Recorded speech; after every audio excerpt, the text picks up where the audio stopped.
আমরা একটা hybrid fielder গাড়ি, এই যে এই ভাই আসেন, এই আমাদের এই ভাই গাড়ি, ঠিক আছে, এই ভাইয়ের গাড়িটার ব্রেক কম ধরছিল, তো ভাই অনেক কেয়ারফুলি গাড়ি চালায়, তো ভাই আমাদের কাছে নিয়ে আসলো, নিয়ে আসার পরে আমরা ব্রেকটা সার্ভিস করতে গেলাম।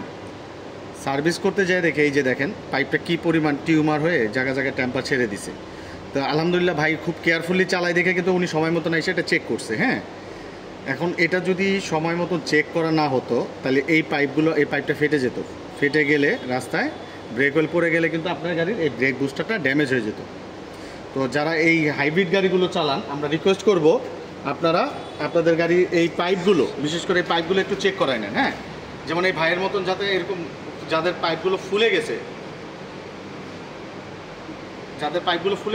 এই পাইপগুলো যে কোনো সময় ফেটে যাবে, ফেটে গেলে আপনার ব্রেক বুস্টারটা নষ্ট হয়ে যাবে। তো আমরা রিকোয়েস্ট করব আপনাদের যেখানেই আপনারা কাজ করান এই পাইপগুলো চেক করায় নেন একটু দয়া করে। আসসালামু আলাইকুম।